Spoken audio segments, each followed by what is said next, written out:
Bonjour à toutes et à tous et bienvenue pour cette nouvelle vidéo. Je vous passe cet extrait de l'émission C'est formidable et on en reparle tout de suite après parce que là je pense qu'on atteint le summum de la démagogie et de la déconstruction. Ce qu'il dit en fait, c'est-à-dire qu'on dit que le Liban c'est un pays super multiculturel, etc. Et lui il dit que c'est l'inverse, le Liban du multiculturalisme, et qu'il y a 17 communautés religieuses, mais qu'en gros, il n'y en a aucune qui parle les unes, elles ne se parlent pas les unes avec les autres. Absolument. C'est d'ailleurs ce que. Enfin, je ne peux pas inciter, je ne fais pas de la politique, moi je ne suis pas là pour ça, mais c'est ce que je reproche à certains qui critiquent ce pays en disant mais non, regardez, si on ouvre le multiculturalisme en France, il va se passer comme au Liban. C'est Zemmour qui dit ça. Voilà. C'est Éric Zemmour qui dit ça. Pas le seul, France va malheureusement, devenir il y en a le Liban. quelques-uns. Voilà. Et moi, ce que je réponds à ça, c'est Le problème, absolument. Et le problème du Liban, c'est qu'un jour, il y a des gens qui ont commencé à penser comme lui. Et c'est ce qui a fait que les communautés ont arrêté de vivre ensemble alors qu'elles vivaient justement très bien. C'est ce qui a créé une grande partie de la guerre civile est liée au fait que les gens se sont isolés les uns face aux autres. Alors, on va remettre les choses au clair. On vous explique que si au Liban aujourd'hui c'est la merde, c'est parce qu'il y a des gens qui à un moment donné se sont mis à penser comme Éric Zemmour. Alors déjà le raccourci, mais alors, qui plus est, introduit en plus par une présentatrice qui s'appelle Léa Salamé, dont je rappelle quand même que son véritable nom c'est Alla Salamé, née en 1979 au Liban, et qui a quitté le Liban avec ses parents à l'âge de 11 ans. Donc le sujet du Liban, elle le connaît très bien. Mais non. Elle va dans le sens d'essayer de faire une imagerie, un lien de cause à effet sur la pensée de Zemmour concernant le multiculturalisme pour justifier le propos de son invité. Alors je rappelle quand même que le Liban, c'était quand même un point névralgique, économique, mais aussi civilisationnel, entre l'Orient et l'Occident. Un endroit où majoritairement la population était chrétienne, puisque en 1945, on estime qu'il y avait à peu près 73-76% de la population qui était issue de la communauté chrétienne. En effet, de par sa situation géographique, il y avait également une représentation d'autres communautés à la fois catholiques, mais aussi orthodoxes, ottomanes, musulmanes et musulmanes, aussi du côté salafiste, ou pas, du côté saoudien, on va dire, à proprement parler, donc des mouvements un peu plus radicaux, et évidemment, la proximité de la Palestine faisait que le Liban était une terre d'accueil pour ceux qui voulaient peut-être réussir, du par le fait que le Liban était un pays quand même développé. Et est arrivé Israël. Israël qui a provoqué un exode de la part d'un certain nombre de Palestiniens, qui plus est palestiniens musulmans alors modérés ou radicaux, et beaucoup se sont réfugiés évidemment au Liban. C'est créé là évidemment des communautarismes mais à un point antagoniste. C'est pour ça que là, dans cet extrait, vous entendez, oui, le multiculturalisme, c'est vrai que le Liban c'était une terre multiculturelle, mais c'était une terre multiculturelle parce que on y installait un système économique et social qui faisait que tout le monde avait l'intérêt de s'entendre au sein même du même pays.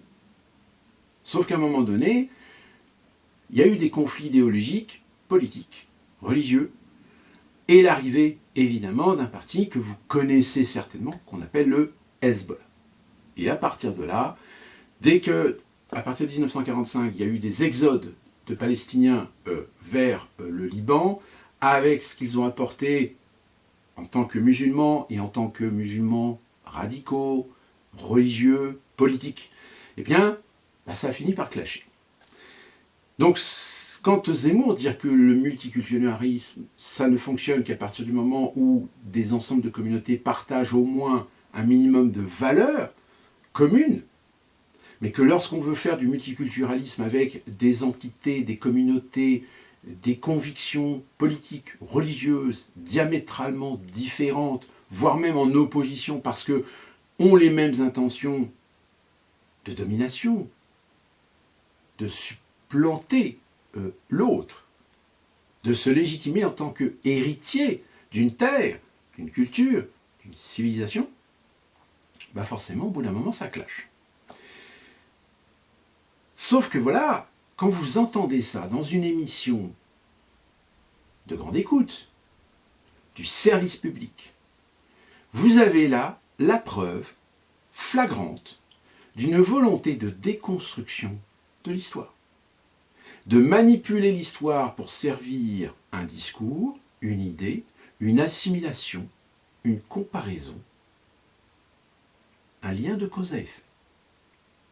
De par cette intervention, on vous explique que si aujourd'hui le Liban est un pays qui est dans une difficulté, mais une difficulté du fait d'un passé difficile, de conflits entre différentes communautés, et bien c'est la faute de gens qui ont pensé comme Éric Zemmour. Très sincèrement, jamais j'aurais cru qu'un jour on en arriverait à ce point de démagogie. Et qui plus est, avec la complicité même de l'animatrice qui pourtant elle-même a son vécu, a son expérience sur le sujet, a ses compétences sur le sujet. Et que c'est elle-même qui amène la déconstruction, qui amène cet outil de comparaison qui n'a strictement rien à voir, mais qui a le mérite de planquer encore une fois de plus sous le tapis un phénomène qui s'est produit au Liban et qui justement, dont le personnage qui est Éric Zemmour se sert de cet exemple de libanisation de la France, c'est que le Liban a bien eu un grand remplacement. Si à la fin de la Seconde Guerre mondiale, la population était majoritairement chrétienne, aujourd'hui, le Liban a une population majoritairement musulmane. Il y a donc bien eu un grand remplacement d'une communauté chrétienne par une communauté musulmane, du fait de conséquences de situations géopolitiques qui malheureusement servent aussi les intérêts de certains voisins, d'avoir réussi finalement à démolir, à détruire un pays qui avait su trouver une stabilité, qui avait su justement trouver ce juste équilibre pour être à la croisée de civilisations et par conséquent d'un intérêt particulier sur le plan économique et financier. Donc, voilà, c'est une partie du puzzle qu'on est en train de voir s'installer dans les médias français, c'est-à-dire, on est en train tout simplement, non seulement de réécrire l'histoire, mais en plus de ça, de faire de la propagande. On a le scandale à Cannes, cette réalisatrice qui gagne la Palme d'Or, mais qui profite de son auditoire, qui profite de cette tribune qu'elle a pour pousser un coup de gueule. Cannes a toujours été un endroit où parfois aussi il y a eu des influences politiques, idéologiques, ou des tendances, des mouvances se sont incrémentées dans le Festival de Cannes. Le cinéma lui-même, le cinéma sert aussi la propagande, sert la sensibilisation, sert la mise en avant de problèmes sociétaux, politiques, géopolitiques, etc. etc. Mais que nenni, alors là, attention, crime de lèse-majesté, qu'est-ce qu'on ne lit pas? Rendez-vous compte, cette réalisatrice crache sur l'État, l'État qui lui a permis d'avoir des subventions pour pouvoir faire son film. Qui est cette réalisatrice qui s'autorise de critiquer le système dont elle profite par le biais de la subvention? Parce que oui, le cinéma français ne peut pas vivre sans la subvention d'État, au moins minimum d'État. Des aides qui viennent du CNC, du ministère de la Culture, ou ne serait-ce que des aides qui viennent de localités, de régions, de départements, de collectivités locales, de mairies, d'associations publiques. Mais est-ce que, parce que ce cinéma est subventionné, est-ce que ça doit lui permettre de s'autoriser à dire qu'il doit fermer sa gueule? Et justement de ne pas mettre sur la table des événements sociaux qui touchent aussi le monde du cinéma. Je dis qu'ils touchent le monde du cinéma parce que malheureusement, oui, ceux qui parlent de la subvention, ceux qui parlent de cette réalisatrice qui crache dans la soupe. Mais le problème, c'est que ces subventions, parfois elles vont à des gens qui ne les méritent pas, alors que d'autres gens qui ont des talents, qui ont des compétences, qui ont de la créativité, qui ont de l'imagination, qui ont des propositions, bien eux ne sont jamais financés et essayent de se financer par le financement participatif qu'on peut aujourd'hui mettre en place sur Internet. Les copains qu'on arrose à coups de millions d'euros pour des résultats où à un moment donné on se dit mais où sont passés les millions d'euros? Tout est une question de deux poids, deux mesures. Il est évident qu'il n'est pas à même de critiquer systématiquement le cinéma français comme étant un cinéma subventionné. Il a besoin d'être subventionné s'il veut exister. Mais, comme c'est un milieu, un petit cocon bien fermé, et que souvent la subvention, elle va à des copains plutôt qu'à la création, plutôt qu'à l'innovation, plutôt qu'à donner sa chance à des jeunes réalisateurs, à des jeunes générations de techniciens. Ben non, c'est toujours les mêmes qui viennent se faire rincer aux frais de la princesse. Qu'est-ce qu'on n'entend pas? Madame Borne, la présidente de l'Assemblée nationale, qui, tout le monde s'acharne sur ce décret qui veut abroger la réforme des retraites, plus particulièrement le fait de repousser l'âge de la retraite de 62 à 64 ans, c'est antidémocratique. C'est anticonstitutionnel. Quand on entend ça, mais j'ai envie de dire la fameuse expression qui dit « vaut mieux être sourd que d'entendre ça ». Ces mêmes gens qui ont profité du système démocratique, des institutions, de la Constitution, pour réussir à faire passer une loi autrement que par le véritable processus démocratique, c'est-à-dire par le Parlement, par un vote. Car non, la loi et la réforme de la retraite n'est pas passée par le processus démocratique. Il a été poussé par des outils qui permettent d'outrepasser le processus démocratique. Et ce sont ces mêmes gens aujourd'hui qui accusent l'IOT, le parti donc, qui a mis en place ce décret, d'être antidémocratique. Eh bien, si vous fallait une preuve, parce que cette fameuse présidente, la pivette, je ne sais plus quoi, on le sait aujourd'hui que Macron l'a appelée pour lui dire « Hey, tu me sucres, tu me sacs cette loi, ce projet de loi. » Quand je vous dis la République est morte, ça fait des années que je vous le dis. Depuis des années, bon, c'est un propos personnel, c'est une idée personnelle. Peut-être que certains d'entre vous ne le partagent pas. Mais là, je suis forcé quand même de vous mettre devant l'évidence que les preuves s'affichent sous vos yeux, que la République est morte. Macron, je crois que vous en avez parlé dans une précédente vidéo. Mais, je vous le répète, aujourd'hui, les journalistes qui suivent les déplacements de Macron sous l'organisation de l'Élysée, eh bien, certains journalistes se sont plaints récemment que finalement, ils étaient amenés à suivre le cortège présidentiel, mais qu'au final, ils n'avaient pas le droit d'approcher Macron, ni de poser des questions, et simplement se contenter de couvrir. Alors évidemment, avec une incitation à couvrir de façon positive les déplacements de Macron, sauf que certains journalistes, évidemment, qui ont encore un minimum de courage d'être libres, ont parfois donné des éléments négatifs. Eh bien, l'Élysée vient d'annoncer que désormais, tout déplacement du président de la République, les journalistes seront triés sur le volet. Ça veut dire quoi? Ça veut dire que, en fait, ce ne sont que des journalistes complaisants, qui ne diront que du bien, et qui cacheront la réalité de comment Macron est soumis à la critique, et soumis à la colère du peuple qui s'exprime. Tout comme tous ces déplacements, désormais, tous les gens qui pourront l'approcher seront triés sur le volet. Voire même, on leur fera comprendre que si jamais tu dis un mot de travers, on va te casser les couilles. On va te faire chier.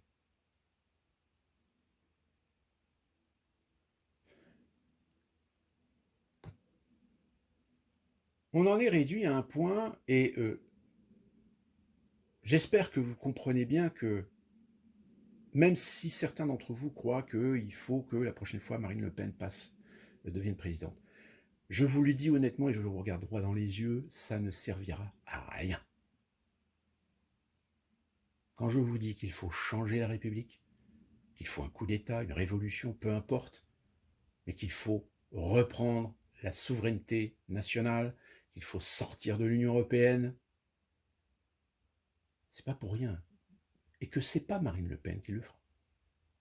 D'ailleurs, dois-je vous faire la démonstration de ce qui s'est passé en Italie quand cette jeune politicienne est arrivée au pouvoir? On a entendu des gens, oh oui, la peste brune, ça y est, le nouveau fascisme, le néofascisme italien revient au pouvoir.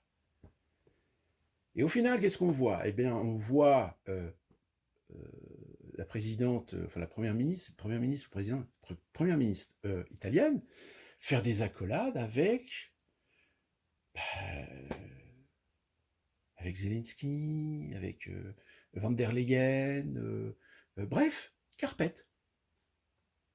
Une vraie carpette. Une carpette qu'on accusait d'être une carpette d'extrême droite. Alors qu'au final, elle a bien fait la démonstration qu'elle a tout simplement cédé aux ordres. Elle est soumise au système. Alors je ne vais pas revenir sur d'autres détails qui fait la démonstration qu'aujourd'hui, j'ai envie de vous dire, prenez vos précautions. Prenez vos précautions, c'est-à-dire ne mettez pas vos œufs dans le même panier. Sous-entendez, si vous avez une seule banque, un seul compte en banque, etc., achetez des biens de valeur, achetez de l'or, achetez des pièces, achetez des éléments, des pièces de collection qui garderont toujours une certaine valeur. Si vous en avez la possibilité, quittez les grandes villes, allez dans des petits villages, des petits hameaux, éloignez-vous des centres-villes. Ça va devenir le chaos. Ça commence déjà à devenir le chaos. Marseille. C'est bien simple, aujourd'hui, quand j'ouvre mon ordinateur, à chaque fois je tombe sur une information, Marseille, fusillade, 2 morts. Marseille, 4 morts. Oh, quelle bizarrerie! Nous avons retrouvé aujourd'hui une information qui dit que, apparemment, les AK-47 qui ont été utilisés à Marseille pour une fusillade sont des AK-47, ou non, c'est pas des AK-47, c'est des fusils d'assaut, mais en réalité, c'est des fusils d'assaut qui sont censés être en Ukraine. Vous l'avez dit, je vous l'ai dit. L'Ukraine, c'est un pays où il y a de la mafia, c'est un pays où il y a des infiltrations, des oligarques, que tout ce qu'on y a envoyé, sachez qu'il y a au moins 10, 15, 20% qui sont partis dans la poche des copains de Zelensky, si ce n'est pas Zelensky lui-même. Le summum de tout, c'est de voir des journalistes, d'entendre des journalistes, de lire des journalistes qui sanctifient Zelensky, jusqu'à même dire Zelensky est accusé, fake news, Zelensky est accusé d'être un mafieux, d'avoir fait du détournement d'argent, etc. Mais ces journalistes, est-ce qu'ils ont entendu parler des Panama Papers? Les mêmes Panama Papers qui mettent bien Zelensky comme ayant acheté avec beaucoup d'argent des villas. C'est-à-dire que le mec, il a fait ce que, si vous en avez la possibilité, faites-le, c'est d'acheter de la pierre. Investir dans la pierre. Et ainsi, moi... Mais non. Zelensky, c'est un dieu. Zelensky, c'est un ange. Zelensky, c'est un héros. Sauf que le héros, on attend toujours sa contre-offensive. Sauf que le héros, il est en train de pleurer en Grande-Bretagne pour qu'on leur fournisse plus de missiles. Les fameux F-16, on va former des Ukrainiens pour piloter les F-16. Mais est-ce que ça va suffire? Puis je rappelle quand même, hein, oui, la grande offensive, elle va arriver. Vous imaginez quand même les Alliés en 1944 qui chantent sur les médias, la radio, etc. Oui, ça y est, le grand débarquement allié va avoir lieu, il va avoir lieu au mois de juin. Qu'est-ce que vous croyez que les Allemands ils vont faire? C'est-à-dire qu'on mâche déjà le travail. Donc évidemment, quand vous dites attention, la grande offensive va arriver, qu'est-ce qu'ils vont faire les Russes? Qu'est-ce qu'ils font? Les Russes, ils mettent en place les outils, les moyens, les structures, les logistiques, les armements, voire même les renseignements, pour se dire, voilà, on est prêt. Dès que ça commence à bouger, on va bombarder. On va envoyer des missiles supersoniques. Ces mêmes missiles, d'ailleurs, il y en a certains qui sont tombés à Kiev, que les patriotes, ils n'ont pas vu passer. Mais évidemment, ça sert le champ narratif occidental. Regardez, les Russes attaquent des lieux civils. Regardez là, je ne sais plus quelle ville, on montre des images effrayantes d'immeubles complètement en ruine, etc. Regardez les méchants Russes, ils attaquent des bâtiments, ils attaquent des civils, etc. C'est honteux, c'est des barbares. Mais ces gens-là, on a envie de leur dire, mais à partir du moment où, si la communauté internationale ne punit pas le fait que des militaires, que des soldats se planquent dans des zones civiles, qu'est-ce que vous croyez qui va arriver? Dites à ces gens-là, j'ai envie de leur dire, dans ce cas-là, est-ce que nous avons le droit d'accuser les Américains et les Britanniques d'être des barbares parce qu'ils ont bombardé une multitude de villes françaises pendant la Seconde Guerre mondiale? Parce qu'évidemment, les Allemands étaient dans les villes, ils n'étaient pas juste à côté. Parce que malheureusement, il y a des villes qui possédaient des gares ferroviaires, donc c'était tous les lieux de communication, enfin toutes les structures de communication, que ce soit ferroviaires, les ponts, etc. Est-ce qu'on leur veut aujourd'hui aux Américains et aux Britanniques d'avoir tué des Français en bombardant des villes, en bombardant donc des lieux civils? La guerre, c'est la guerre. D'accord? Vous pouvez même dire qu'il y a un code éthique à avoir. Le code éthique, aujourd'hui, personne ne les respecte. Si vous êtes un sniper, si vous êtes un mec d'infanterie, etc., vous croyez que vous allez aller dans un champ ou dans une forêt, je ne vais pas me mélanger avec les civils parce que je ne veux pas risquer la vie des civils. Mais vous n'allez pas passer 24 heures sans vous faire tuer. Mais voilà, le champ narratif aujourd'hui, c'est un champ narratif de sensibilisation, d'hypersensible. Imaginez, les Russes tuent des civils. Par contre, les Ukrainiens ne tuent pas de civils. Les Ukrainiens ne bombardent pas le Donbass. Les Ukrainiens ne lancent pas des missiles sur le centre-ville de Donetsk. Les Ukrainiens ne massacrent pas, ne tuent pas des civils ou des soldats russes. Non, ce sont des anges. Ils sont parfaits. Donc à partir du moment où vous savez vous servir de votre cerveau pour vous dire ce que l'on accuse les uns de faire, forcément, nous le faisons aussi. Surtout l'OTAN. L'OTAN qui se dit être le protecteur de la liberté, de la démocratie et de la paix. Je rappelle quand même que l'OTAN a bombardé Belgrade et a tué des civils. La guerre, c'est la guerre, avec toute son horreur, avec toute son injustice.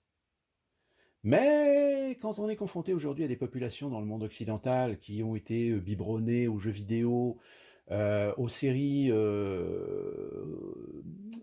la télé-réalité, et dont d'ailleurs même le système éducatif a perdu énormément en qualité, on se demande si on ne sort pas de l'école plus d'abrutis que de génies. Mais les abrutis, quand ils grandissent, et qu'ils n'ont pas pris une gifle, une claque dans la gueule, ou qu'ils n'ont toujours pas compris qu'ils ont leur part de responsabilité aussi. Et c'est les mêmes d'ailleurs qu'on voit aujourd'hui dans Paris se balader en trottinette avec un gamin dans le dos et un gamin devant. Ces gens-là, vous avez envie de leur dire, mais est-ce que vous prenez conscience que si jamais vous vous faites cartonner, et en plus pas de casque, pas de gilet, hein, si vous faites cartonner par une bagnole, vous risquez de tuer vos gamins. Et c'est ces mêmes genres de personnes qui vous disent, je fais ce que je veux. Non, connard, tu fais pas ce que tu veux. Tu es soumis aux lois, tu es soumis à des règles, tu es soumis à de la législation, tu es soumis même à des valeurs morales. Sauf que tout ça, depuis plusieurs décennies, pour des raisons de liberté, de combat, des droits civiques, etc., on s'est torché le cul avec. Et on a forgé, dans nos générations, des gens irresponsables, immatures, infantiles, hypersensibles. Et bien c'est ces mêmes gens-là que vous retrouvez sur les réseaux sociaux et qui vous font les leçons de morale à la con. Donc, moi, quand j'entends quelqu'un qui déconstruit l'histoire du Liban pour servir une sauce dans une émission de télé de service public, ben, j'ai envie de dire, le jour où vous allez vous prendre une balle dans la tête parce qu'il y a des gens qui en auront tellement gros sur la patate et qui sont en train de faire une révolution armée, ben, vous ne l'aurez pas cherché, vous l'aurez trouvé. Et ça, pareil.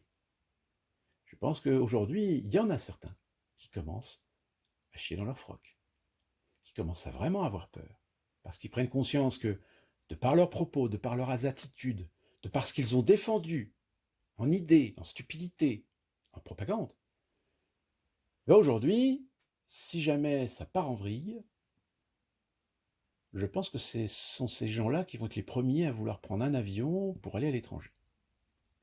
Les fuites de Varenne. Il va y en avoir. Il y en aura.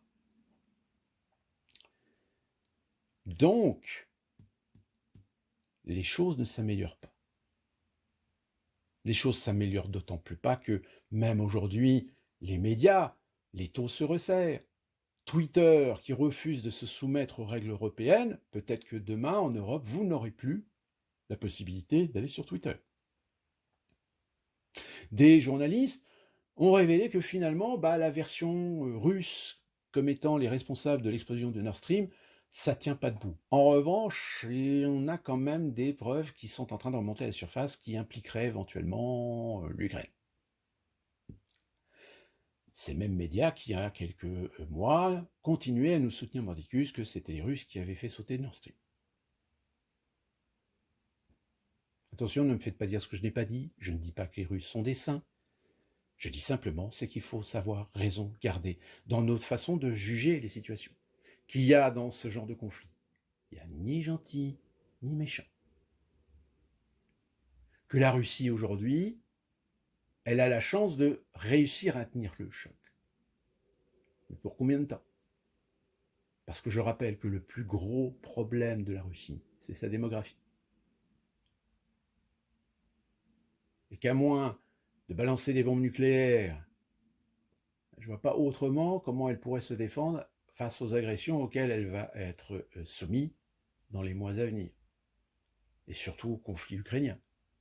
Comme je vous l'ai dit, il y a un moment donné où les partenaires occidentaux, les investisseurs comme BlackRock, Vanguard, JP Morgan, etc., ils ne vont pas attendre encore 1 an ou 2 ans que ce conflit se résolve.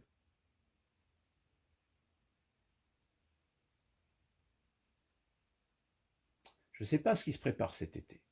Je ne sais pas ce qui va arriver à l'automne. Mais force est de constater que malheureusement, de plus en plus aujourd'hui, sur certains détails, on se rend compte que ce qu'on disait il y a encore quelques années, mais qu'on nous accusait d'être des complotistes, qu'on nous accusait d'être des illuminés, force est qu'aujourd'hui, on vous met le factuel devant les yeux sur le fait que ce qu'on vous disait aujourd'hui est en train de se réaliser. Dans certaines de mes vidéos, je vous ai donné des exemples. Donc maintenant, je vais continuer à vous en donner des exemples. Je vais continuer à essayer d'analyser un petit peu la situation sur certains domaines pour essayer de peut-être vous aider à mieux comprendre que finalement, il y a un moment donné où ce que l'on voit dans le film Matrix, c'est-à-dire le choix de la pilule rouge, de la pilule bleue, eh bien, je suis désolé de vous dire, mais il y a un moment donné où ce choix va s'imposer à vous. On n'en est pas encore là, mais je peux vous dire que ça arrive à grands pas. D'ici là qu'on se retrouve pour une prochaine vidéo, portez-vous bien.